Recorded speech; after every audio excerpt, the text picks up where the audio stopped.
Welcome to Soundbreaker. On today's episode, we're talking to Erin Love, who is the founder of Erin Love Law. Erin, thank you for joining us today. And for our listeners who might not be familiar with you, would you please introduce yourself? Sure. Well, first of all, thank you for having me. It's great to be here. My pleasure. My My pleasure. my name's Erin Love. I'm the founder of Erin Love Law, a boutique law firm representing clients in music, entertainment, and fashion. And I've been working as a transactional lawyer for almost 20 years.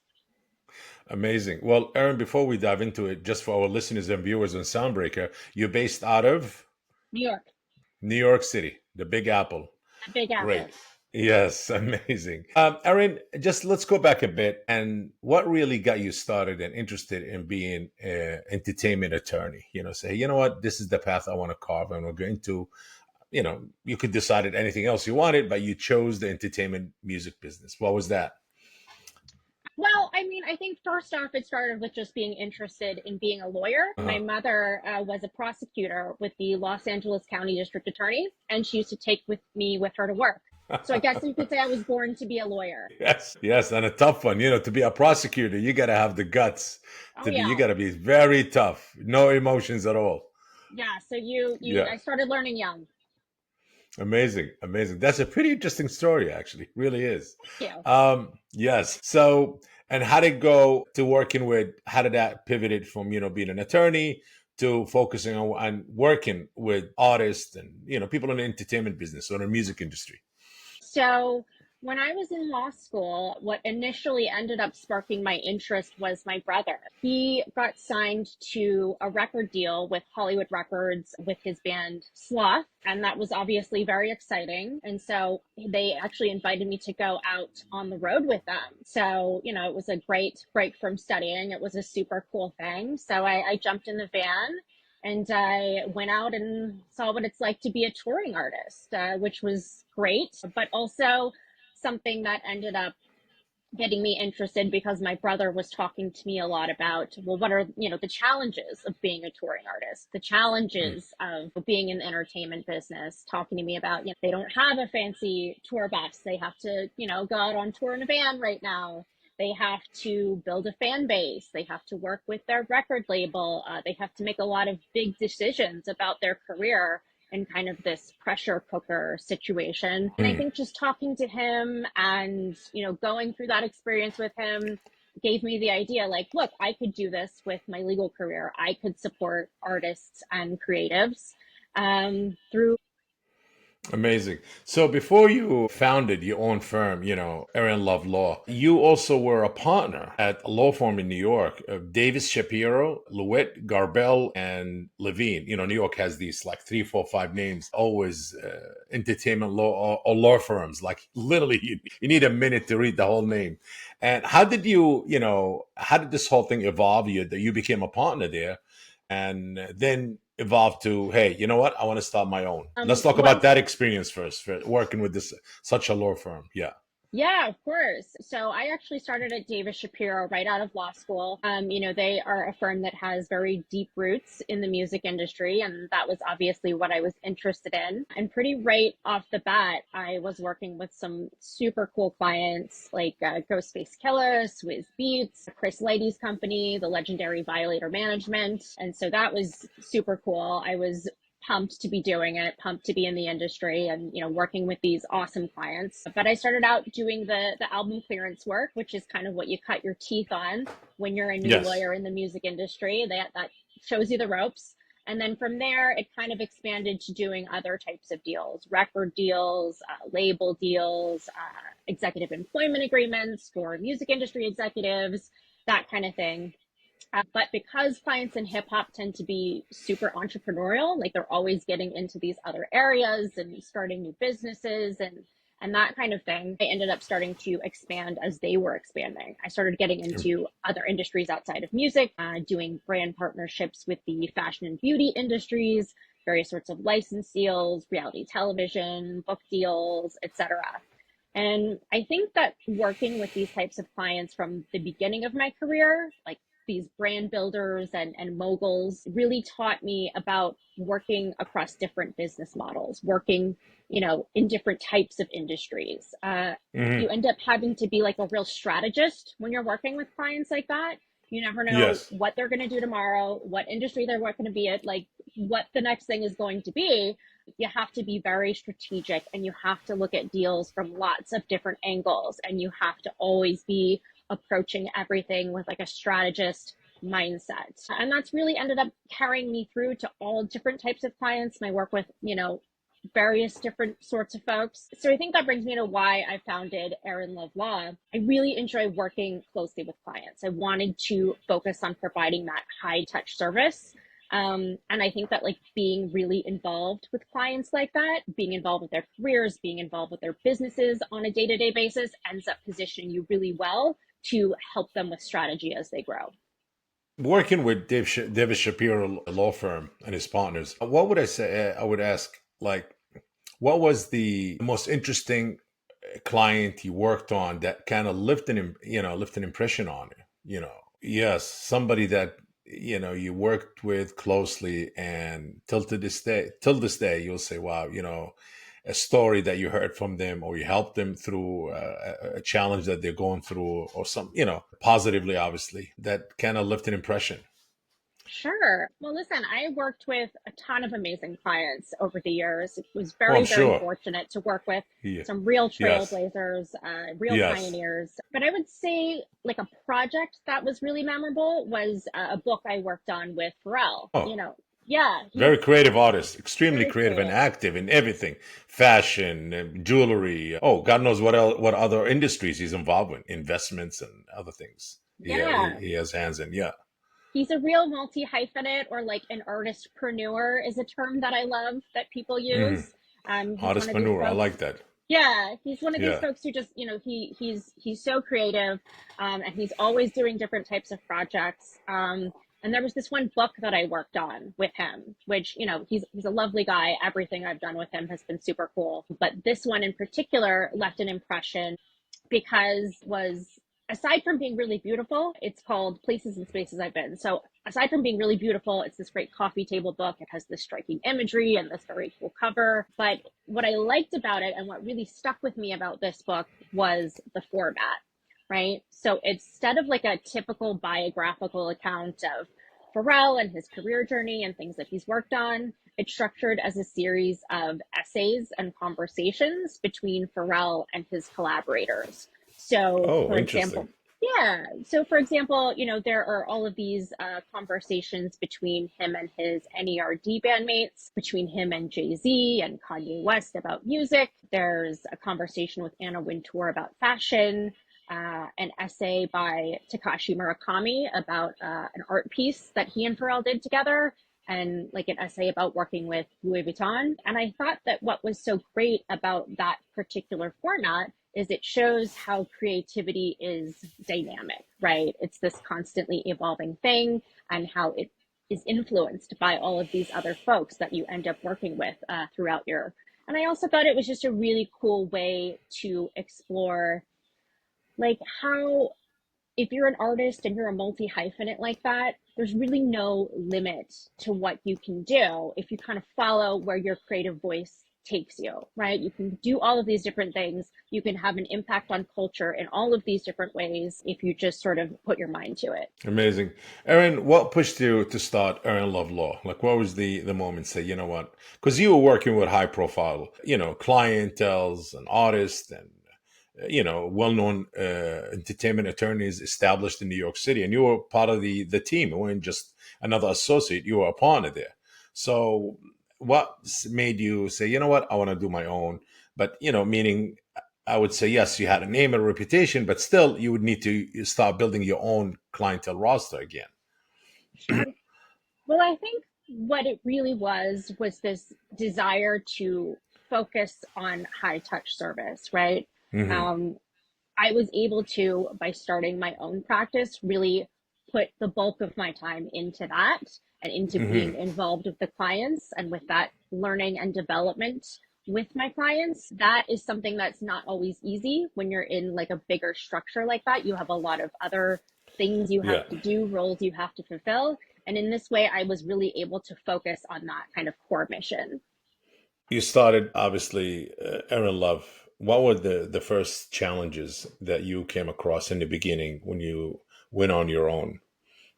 Oh gosh, I think that being an entrepreneur is just a challenge in and of itself. As anybody who starts a business will tell you, there's so many things to think about that are unrelated to maybe what you've done in your job before. You're having to learn Yes, about like all of these different aspects of running a business, and correct. just sort of all of these things that pop up along the way that maybe you weren't expecting. But I think that that ended up being really valuable to me in a way, like having to go through that process, because it created such a deeper appreciation in me for what my entrepreneur clients go through, right? Like I work with a lot of entrepreneurs to this day, have always worked with a lot of entrepreneurs, and it's one thing to have seen the clients go through it, to know that, what that's like for them, but then to go through that yourself, it gives you such an appreciation for what your clients are dealing with, and ends up showing you, okay, like this is how they need to be supported. This is what they're going Hmm. through at this stage,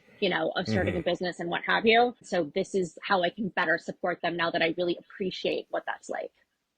You built Erin Love Law Firm to, I would say, your own empire, and you handle, music artists, record labels, influencers, celebrities, PR firms, and I'm sure each one of these clients have their own legal needs and different than the others. And I'm sure you have people working, with you, beside you. But how do you still, you, the one who says yes or no? And how do you really handle everybody's needs and everybody, when it comes to entertainment, everybody wants their contract or their issues solved or whatever needs yesterday, not today or the day before yesterday. Sure. Well, I mean, the timing and the pressure of it is that's always been part of the job. From day Yes, one, yes, from clearing my first Ghostface Killer album, you yes, feel the pressure and the time constraints and the deadlines and all of that. That's just something at this point in my yeah. career that it doesn't phase me anymore. I'm quite used to it. But I think what helps me to provide really good legal service to lots of these Mm-hmm. different types of clients is Mm-hmm. is to be curious, to be curious about what's important to them. I think everybody defines success differently, and I think certainly there are a lot of different paths to success in, these various industries today. So you have to really be a good listener, and you have to be curious about like what's important to you. How do you define Mm-hmm. success? What is going to make you feel like we've won? And just kind of going through that process and really absorbing how they're looking at the problem and how they're looking at the challenge of achieving what they want to achieve in their career. And I think it's also important to know how involved the client wants to be. Like that's a really big piece of the equation. Some clients want to know all the details and they want to know every single thing. Some clients are just like, let me know when it's done. I want to stay out of it. So kind of knowing the threshold for how much they want to be involved in the process is really important too. Everything I do is very bespoke, very customizable. I don't really have any one way of approaching a particular client. It's just Got it. really getting to know them. What is some of the biggest challenges you faced in the fashion industry? Because every artist is involved, whether they have their own fashion line or they, being sponsored, or and the entertainment industry. As being a lawyer, I would say like the number one challenge is the pace of change. I think that all of these industries change so quickly. Laws change, business changes, people's what they want changes, the technology changes. It has a huge impact on how things are done. So what you learned yesterday might not necessarily be applicable today. So you have to really be staying up on things. You have to be reading yeah, constantly. You have to be educating correct. yourself, and you can't just kind of rely on how things used to be done, especially when you're talking about an industry like music, right? You have to know that you got to be adaptable, you got to be flexible, you got to be learning. You can't just sit back. As an attorney who been through it all, obviously you worked with all type of labels, artists, and different sectors that relates to the music business, which is publishing, movies, because every actor these, I mean, every artist these days involved in all of these, a brand, sponsorship, acting, books, publishing, everything to do with it. And in your opinion, and throughout your journey, obviously you're seeing changes of technology and how effective it is, and how even some of the bigger labels, they do major pushback against technology, but in the end, nobody wants to disrupt their revenue streams and income, and that way everybody gets comfortable. Doesn't matter how small or big a change, I mean, just change of everything, employees learning new ways and setting up a new infrastructure. What's your opinion on the fast pace of tech that we're seeing, and especially in the music industry right now? We went from physical to digital, but now we're seeing something different. And even the way we're going to consume content, nobody's talking about it. Everybody's keeping quiet. I don't know if there's a new way. Will be, I'm sure there is, but digital will be one day. These DSPs will be part of the past. And what's your opinion on the change, how positive it is or impactful to the business itself and artists in a positive and negative way? Gosh, that's a really good question. Look, there's certainly a lot of positives about it. Yes. I work with a lot of folks who really enjoy the fact that now it's possible to be an independent artist on a very reasonable budget. You don't necessarily have to have the budgets that you used to need in order to connect with an audience. Right? There's all these great social media technologies, other types of Hmm. technologies that are helping you to create like that direct Correct. fan relationship. There's also the ownership aspect, right? So I think a lot of the technology that's out there now, a lot of the services that are being provided now really Mm. allow folks to maintain ownership, and be building assets, be building those musical assets as they're, going through their career, and to do things maybe later on with those things. So I think those things are really, really positive, right? I think that the folks that I work with are very excited about the fact that these are now possibilities for them that would not have been possibilities sort of in, like when I first started in the industry in the CD era. I think that maybe some negative aspects or things that, are requiring folks to think a little bit harder about how they conduct themselves and how they run their, their careers and their businesses, is just that there is a lot of change that needs to happen when you don't have the support of a major label. Say if you are trying to be independent and using all these technologies to connect with your fans and maintain ownership, that doesn't necessarily mean that you can just do it all your own. You have to really have a strong professional team around you. And I see a lot of times that artists don't necessarily understand that. They think that being independent means like, I'm going to do everything myself. And they don't necessarily understand or have an appreciation for like all of these roles, all of these hats you have to wear when you are the Hmm. business, right? You're running the business yourself. There's not necessarily Correct. this big, partner who's going to kind of do all the back end stuff for you. You now have to do that yourself. And so you have to wear all of those different hats. And I think there's quite a steep learning curve that goes along with that, right? It's not just as easy as, okay, let me just like throw my music up there, let me get my follower count higher and make sure that I'm, marketing myself, and then everything else just kind of gets taken care of. That's not the case. There's all of this stuff that has to be done in the background. Hmm. There's administration that has to happen with royalties and things like that. There's, all kinds of red flags you kind of have to look out for that artists maybe just aren't prepared for, because I think there's this understanding like, oh, you can just do it yourself through Correct. these services, no problem. So I think that just that Yes. learning curve and having to then think about all of those aspects of running a business and your career yourself is something that's it's a big hurdle. Because of this change you mentioned, a lot of artists that you're noticing more and more want again they're independent, Mm-hmm. and more artists going independent. There's a lot of services even provide you with advances like Beatbread. Yep. And yeah, so it's like, does major labels feel threatened that, hey, because major labels build their brands on having artists, building artists, owning such large catalogs, owning publishing and all of that, they build an empire out of it. So these is that coming to an end of an empire of major labels, or really I don't know. I need your opinion. You do work with both. You work with independent and artists. And we're not pointing the fingers at anybody, but obviously times change because of technology and education. And, artists learn more and more accessibility. So much accessibility now because of social media and TikTok and all of that and technology. It made things much easier.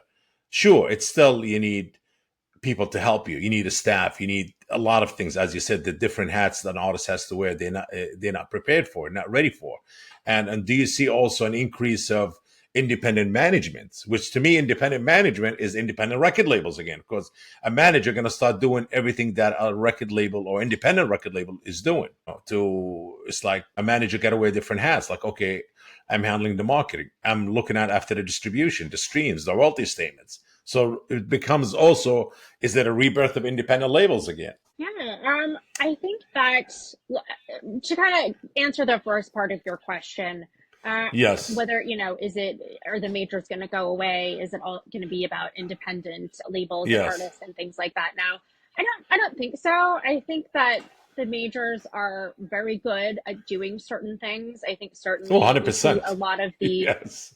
really global artists wanting to partner with them Yes. because of the strength of what they bring to the table, right? Because of the infrastructure that they Oh, have, because of they the they wrote the experience, book. They wrote the right? book of it. Yes. Yes. Exactly. But what I, Yeah. I do think will change in as far as the majors are concerned is just like the types of deals that are done, right? The deals might, at least when you have a bit of leverage, the deals are going to be done differently than perhaps they were done in the past, because again, it's a different landscape than it used to be. As far as, A the disappearance, not to interrupt you, a disappearance of 360 deals, you mean? Well, I think it's going to depend on the artist. I think, labels still like to, have that participation in everything that the artist is doing. I understand, Yes. the argument that they make there, but certainly, like, look, you see a lot of folks doing licensing deals with them now, right? Not necessarily having to give up Correct. Yeah. ownership of their masters, right? Being able to retain that ownership, but being able to still have a major label partner. Whether or not you go with a major, I think as an artist really depends on what you're looking for. And again, it kind of goes back to what I was saying earlier. Every time I talk to my artists and label clients about, well, should I do this? Should I do that? Do I want to go with a major? Do I want to stay independent? I say it depends on what you want, right? And you have to get really, really clear about what you want. You can't just sort of have a vague idea of, oh, well, I want to be successful. Great. How do you want to get there? Right? How does your team want to get there? Do you have the team to support you?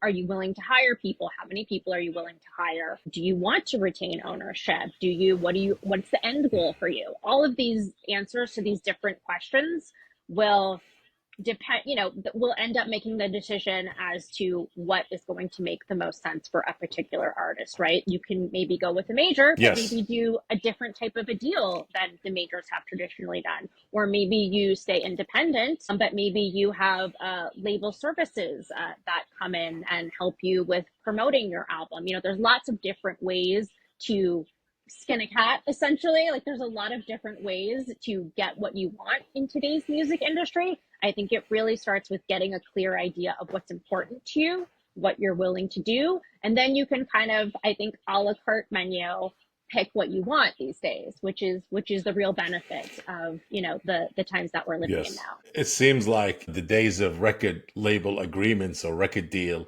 or artist record deal agreements going to be changed to a facilitation agreement. The deal will be the major labels become a facilitator. It's like, okay, we can handle this for you, we can handle this. And as you said, it'll be more customized agreements. It'll become with record labels, no longer one standard agreement, either you're in or you're out. Right, exactly. And I think that's the beauty of what's available to artists now that wasn't available when I first started in the industry, right? There were Y- not as many options. And Have now you there done are. deals like this? Done deals like a distribution deal, or what do you mean Well, no, a specifically? deal more, I would say, a la carte deals for major artists or labels or major record labels for artists.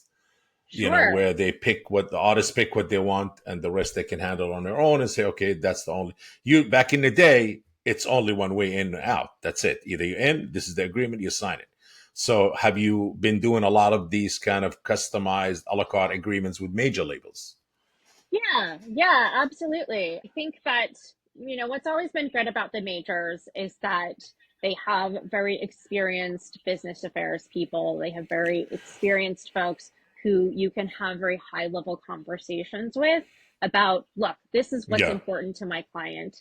This is, how we need to get there. This is what will work for us. This is what won't work for us. And you're able a lot Mhm. of times, because you're dealing with very experienced folks, to craft things that are going to make sense for both parties, that are going to make sense for, your major label partner, and are going to make sense for the artist and their team. And I think that's always been the benefit of dealing with them, is that they're very experienced, they get it, and they will talk with you about what's going to make sense if, you have the leverage, which is obviously the most important part. But yeah, I think that it's the sky's the limit these days in what Yes. you can do. And I think we're only going to see these deals continue to evolve, and continue to change as the landscape changes. Erin, what do you think, in your opinion, the most common misconceptions about the music industry? Um, I think what I said before, kind of about,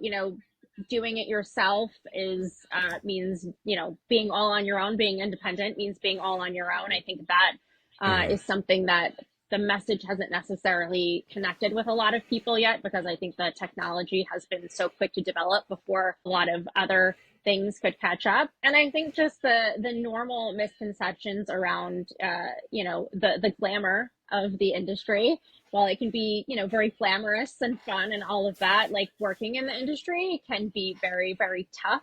It is a difficult industry to work in. The behind the scenes stuff is not always very glamorous. And if it's something that you want to be part of, I think you have to be prepared for all of that. Two advices. One, from for people who are starting into the music industry and the business side of it, and an advice for an artist who really want to carve their way into the music industry, but the artistic side, the artist side, the entertainment side. Starting out. I don't know that Yeah, my advice would be that different. My advice is pretty applicable to absolutely. both. But I would say, Okay, one, great. like, it's a business of relationships. It's a business of relationships, so always be looking to add value to your relationships, right? Always be figure out, how can I help this person? What can I do for this person, before you think about, what am I getting out of this, right? Hmm. I think that's the number one. And then the number two, it seems very common sense, but I think surrounding yourself with smart people is one of the most important things that you can do. Somebody very smart once said to me, if you're the smartest person in the room, you're in the wrong room. Because I think I believe that to be true. I believe that if you surround yourself with smart people, it is going to make you better. It's going to push you to be better. It's going to make you achieve things that maybe you didn't even know you were capable of. Absolutely. Good advice. Erin, how do people can get a hold of you? Artists, independent labels, people in the entertainment industry. They need a good, well-seasoned advisor and an attorney, because you fall under both categories. Is the website or through LinkedIn? Yeah, both are great. Reach out to me on LinkedIn. I'm pretty active on there. And my website is elovelaw.com. You cannot miss that. elovelaw.com. Definitely you cannot miss that. elovelaw.com. Love, before we end this informative, interesting interview that we had with you on Soundbreaker, anything you'd like to mention that you're coming up with in the next month or so this year for 2024, or to look for in 2025 under the brand of Erin Love Law? Well, nothing to promote right now, but follow me on socials to see what comes up next. Again, amazing. Erin, really, it's been a pleasure having you today on Soundbreaker. And thank you very much for joining us. And this concludes our episode of Soundbreaker. Please make sure to follow us on socials and stay tuned for our next episode. Thank you. Thanks for having me. My pleasure. If you enjoyed today's episode, make sure to share the Soundbreaker podcast. And if you are joining us on YouTube, please like this video and subscribe to the channel. Until next time.